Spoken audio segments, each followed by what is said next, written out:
Kali ini saya akan menjelaskan di bagian TVRI, yang dimana TVRI bisa dikaitkan dengan beberapa aspek. Yang pertama adalah TVRI di dalam pasar media. TVRI merupakan sebuah lembaga penyiaran publik di Indonesia yang menghadapi perubahan yang cepat dalam pasar media akibat kemajuan teknologi dan perubahan preferensi konsumen. Untuk saat ini, konsumen cenderung mencari konten media melalui platform digital seperti situs web berita, aplikasi seluler, dan juga jejaring sosial media. Nah, hal ini tuh menggantikan media tradisional seperti televisi dan juga radio. Nah, media sosial juga menjadi alat penting bagi TVRI untuk bisa berinteraksi dengan audiensnya secara langsung. Melalui platform seperti Facebook, Twitter, dan Instagram, TVRI dapat berbagi konten, berkomunikasi dengan followersnya, dan juga mempromosikan program-program mereka. Yang kedua adalah TVRI sebagai organisasi media. Konvergensi media tidak hanya berdampak besar pada pasar, tetapi juga pada struktur dan operasional organisasi media seperti TVRI ini. Untuk mencapai sebuah integritas, TVRI perlu menerapkan pendekatan yang terpadu dan terkoordinasi untuk menjalankan atau manajemen organisasi mereka.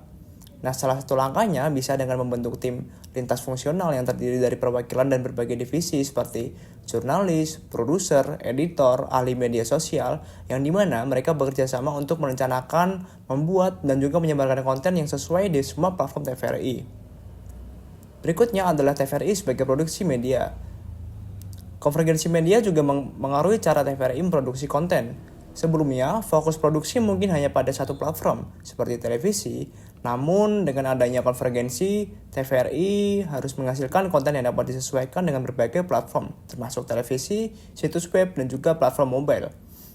Nah, TVRI di sini juga harus menggunakan teknologi dan perangkat lunak yang sesuai untuk mendukung produksi konten multiplatform yang mereka miliki. Selanjutnya adalah divergensi sosial di dalam TVRI. Jadi, konvergensi media dapat meningkatkan perbedaan akses terhadap informasi dan hiburan antara individu yang memiliki akses digital dan yang tidak. TVRI harus sadar bahwa tidak semua orang memiliki kesempatan yang sama untuk bisa menggunakan teknologi digital, baik karena keterbatasan ekonomi, baik karena faktor geografis maupun sosial. Oleh karena itu, di sini TVRI harus memperhatikan perbedaan ini dan berusaha untuk menciptakan konten yang dapat diakses oleh berbagai kelompok masyarakat. Nah, salah satu langkah yang dapat diambil TVRI adalah dengan mengembangkan strategi distribusi konten yang lebih inklusif lagi. Selain menyediakan konten melalui platform digital, TVRI juga harus mempertahankan keberadaan mereka di media konvensional seperti televisi terestrial, yang dimana tetap menjadi sumber utama informasi di berbagai wilayah, terutama di daerah pedesaan atau daerah yang terpencil. Dan yang terakhir adalah perspektif pengguna dan partisipasi khalayak terhadap TVRI. Nah, ketika media berkonvergensi, penting bagi TVRI untuk benar-benar mengerti perspektif dan keinginan penggunanya. Artinya di sini TVRI perlu aktif mendengarkan apa yang diinginkan dan dibutuhkan oleh penonton mereka. Dengan memperhatikan tren dan interaksi pengguna dengan konten, TVRI dapat menyesuaikan diri dengan kebutuhan mereka, memperbaiki pengalaman penonton mereka menjadi lebih baik. Tidak hanya itu, TVRI juga bisa melibatkan penonton mereka secara langsung dalam proses pembuatan konten. Nah, hal ini bisa melalui acara interaktif atau bahkan kompetisi yang melibatkan penonton dalam proses yang lebih kreatif lagi. Selanjutnya, saya akan menambahkan penjelasan mengenai TVRI. Jadi, TVRI telah melakukan transformasi melalui konvergensi media untuk menyesuaikan diri dengan perkembangan teknologi baru dan juga media baru.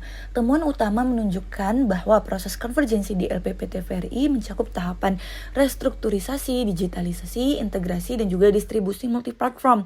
Nah, meskipun model convergence continuum belum dapat diterapkan sepenuhnya di LPP TVRI, karena fokus utama produknya adalah seluruh program acara televisi, bukan hanya program pemberitaan. Nah, distribusi media TVRI kini juga berkembang ke platform digital dan juga online, menyesuaikan dengan kebijakan dan statusnya sebagai lembaga penyiaran. Selanjutnya, proses konvergensi media di LPP TVRI didukung oleh komunikasi formal sesuai dengan hierarki struktur organisasi dalam instansi pemerintah atau lembaga negara. Proses komunikasi ini melibatkan komunikasi vertikal ke atas dan juga ke bawah. Nah, komunikasi horizontal juga terdapat dan juga komunikasi diagonal. Komunikasi diagonal memainkan peran penting dalam mendukung proses konvergensi media yang dilakukan oleh LPP TVRI. Nah, dampak dari pelaksanaan konvergensi ini cenderung memberikan pengaruh positif baik terhadap pegawai maupun kelembagaan TVRI. Hal ini dapat meningkatkan efisiensi dan juga adaptabilitas dalam menghadapi tantangan di era digital. Mengenai struktur organisasi Lembaga Penyiaran Publik Televisi Republik Indonesia atau LPP-TVRI. Jadi LPP-TVRI ini terdiri dari beberapa komponen utama yang memastikan operasionalnya berjalan efisien dan juga efektif.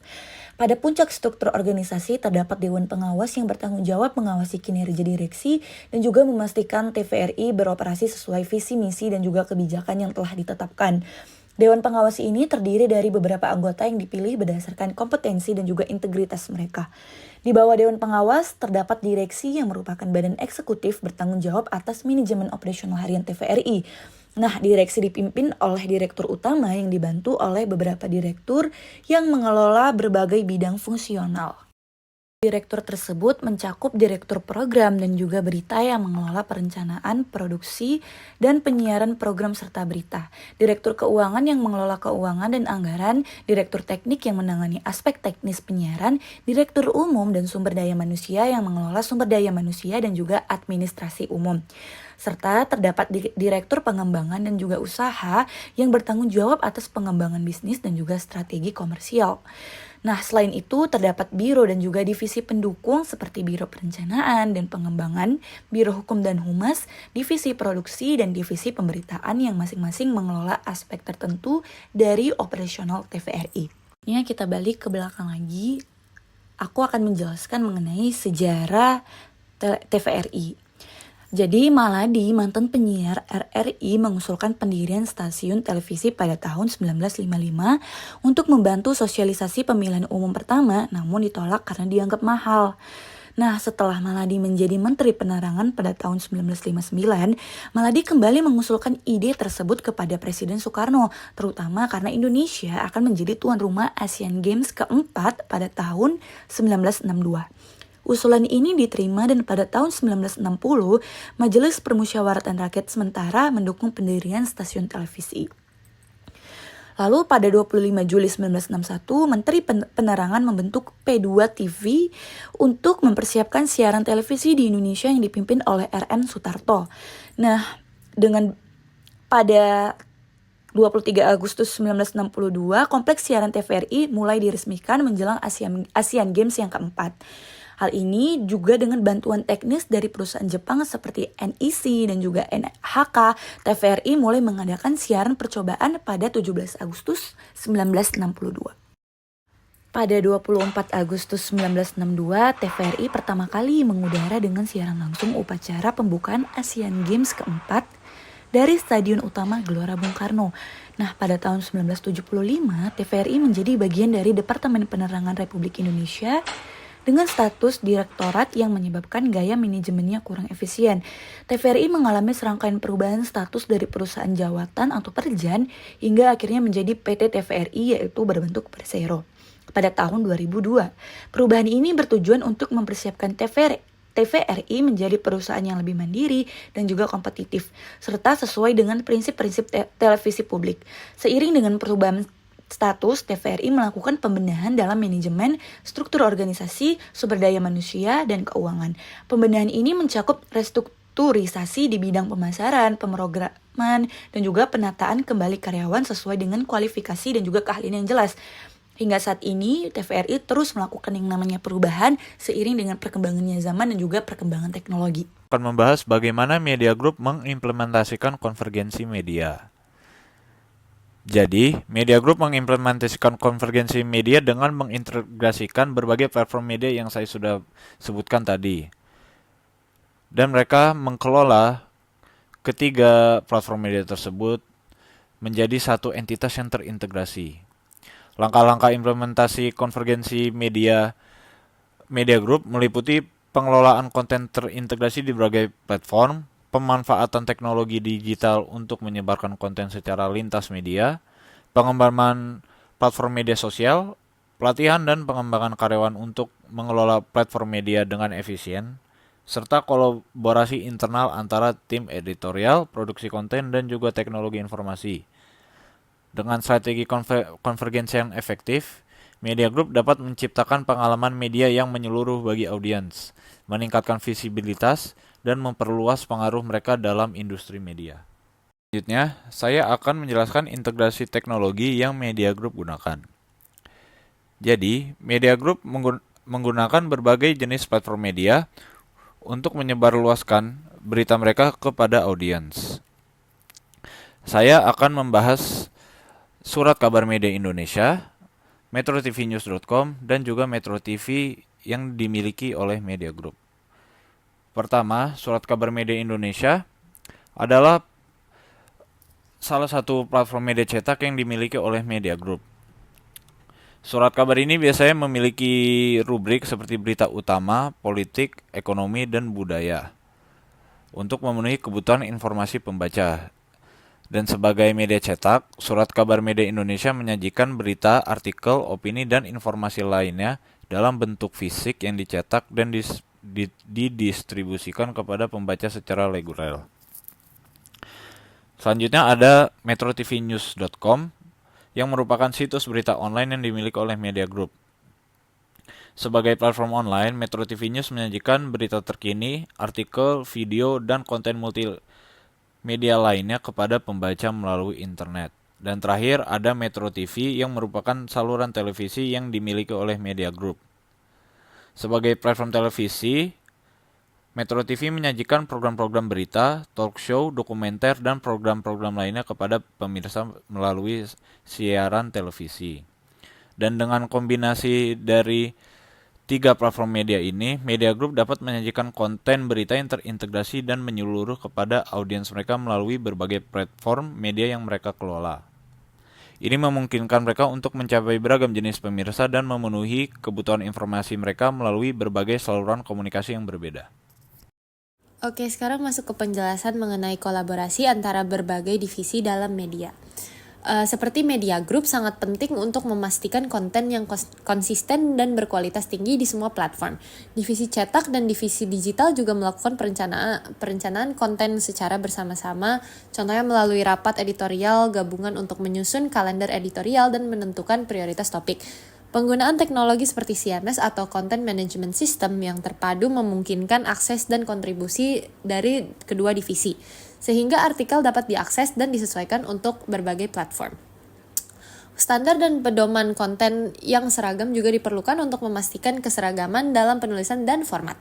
Kolaborasi dalam pengembangan konten juga melibatkan berbagai sumber daya dan tenaga kerja, di mana penulis dan editorial bisa bekerja pada kedua platform. Selain itu, program pelatihan dan pengembangan yang berfokus pada keterampilan multiplatform membantu karyawan menghasilkan konten yang efektif untuk kedua platform. Melalui langkah-langkah ini, Media Group juga dapat memastikan mereka tetap relevan dan kompetitif dalam landscape media yang terus berkembang. Next, masuk ke model bisnis Media Group dan bagaimana konvergensi membantu dalam diversifikasikan pendapatan. Media Group seperti banyak perusahaan media modern mengadopsi model bisnis yang menggabungkan berbagai sumber pendapatan untuk memastikan keberlangsungan finansial dan pertumbuhan yang berkelanjut. Model bisnis ini mencakup beberapa komponen utama yaitu iklan, langganan online, penjualan konten premium, dan sponsorship. Iklan tetap menjadi sumber pendapatan utama dengan Media Group menjual ruang iklan di platform cetak, seperti surat kabar dan majalah, serta di platform digital seperti situs web dan aplikasi mobile.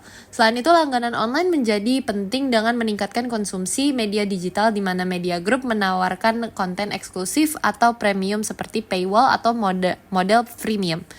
Penjualan konten premium juga berperan signifikan seperti menjual akses ke laporan mendalam, e-books, white paper, dan video on demand. Sponsorship melalui acara langsung dan konten bersponsor menjadi cara lain untuk menghasilkan pendapatan dengan Media Group bermitra dengan perusahaan lain untuk menjangkau audiens yang lebih relevan.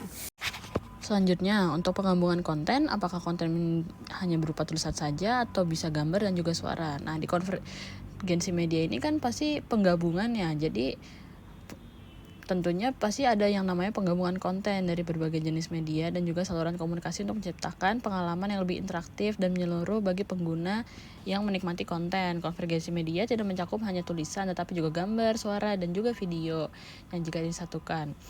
Jenis konten yang dapat digabungkan dalam media konvergensi mencakup hal seperti artikel, esai, blog, cerita pendek, kemudian itu hal tersebut termasuk dalam bagian tulisan. Lalu ada di gambar, ada foto, ilustrasi, infografis, diagram, dan untuk audio seperti bisa podcast, musik, rekaman suara, radio, dan juga video ada vlog atau video blog, ada film pendek, tutorial, presentasi video, atau interaktif seperti kuesioner, polling, simulasi interaktif, dan juga peta interaktif. Jadi dari yang saya sebutkan tadi, itu kontennya bisa digabungkan agar mendapat suatu hal yang dapat memuaskan konsumen tentang konten yang mereka baca ataupun lihat, seperti itu.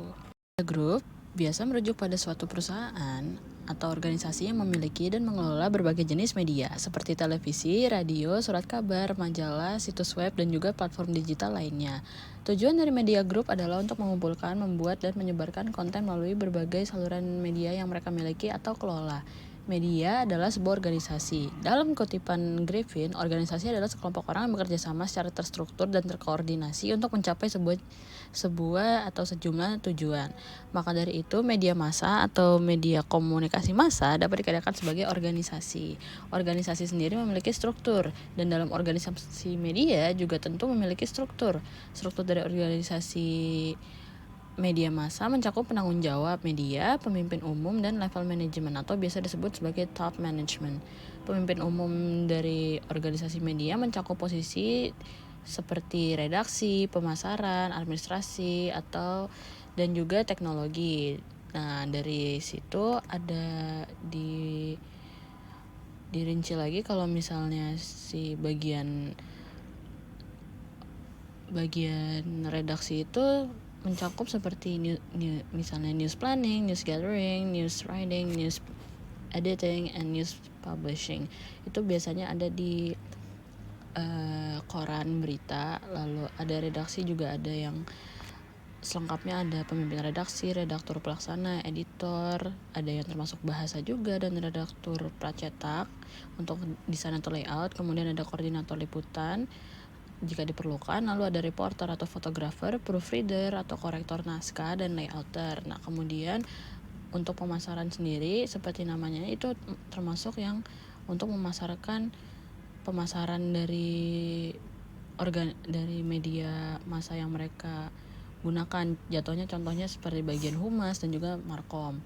Lalu kemudian ada administrasi ini termasuk dalam office yang biasanya itu staf kantor yang termasuk front office, satpam, dan juga office boy. Kemudian ada yang teknologi tadi yang seperti diucapkan, itu dia menyangkut seperti peralatan-peralatan dari suatu organisasi perusahaan, yaitu biasanya sebagai IT webmaster, web developer, dan juga web designer. Nah, kemudian dari situ tadi kan sempat disebutkan juga level manajemen media memiliki struktur umum top management sebagai berikut. Ada pemimpin umum, pemimpin redaksi, pemimpin usaha atau manajer pemasaran dan manajer bisnis, kepala kantor, kepala sekretariat, dan juga manajer administrasi.